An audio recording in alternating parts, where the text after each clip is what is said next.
How do you bypass the critical faculty? We have an absolutely fantastic question here. So that's it in part. How do I bypass the critical faculty, Vin?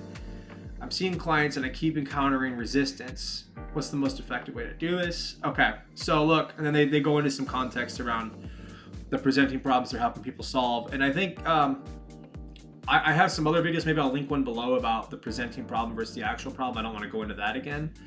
Let's talk about this. So bypassing the critical faculty, you know, in some ways it reminds me of bowling. And I think when you're starting out, there's certain gurus or your trainers in your mind and you're thinking, okay, how can I perform like them? How can I get as good as them? And that's fine. That's the reference frame. You want that idea in your mind when you start. But when you're bowling, the highest score you can get is a 300, right? It's called an asymptotic function. Make sure your content's accessible for people, so we're going to use math terms. Okay? So the highest score you can get is a 300. There's a real limit to that game.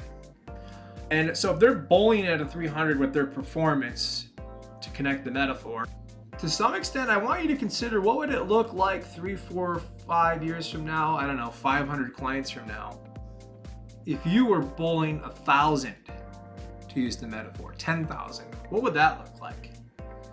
And the reason I bring this up is because when we're thinking in terms of bypassing a critical faculty, whether folks are using an indirect or direct approach, to some extent they're still leading. I need to lead you into an altered state. And to the extent you're leading anybody, there's an opportunity for them to resist. So we're actually creating that. One of the best ways to bypass something is just to not trigger it. And we can do that by just creating an opportunity for that client to explore the nature of their problem and the nature of their solution. After all, can we even really lead somebody where they need to go if we don't know where they need to go?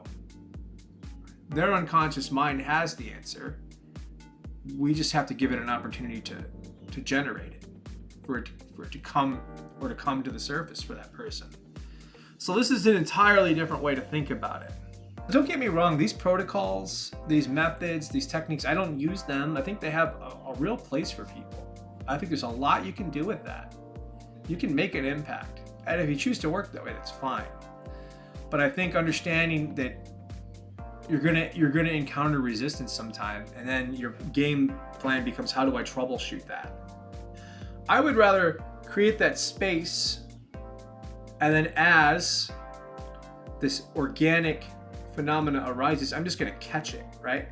Because now we don't need to bypass anything. I know this is it's a bit out there. And to summarize, I think the most effective way to bypass it is just to not trigger it at all.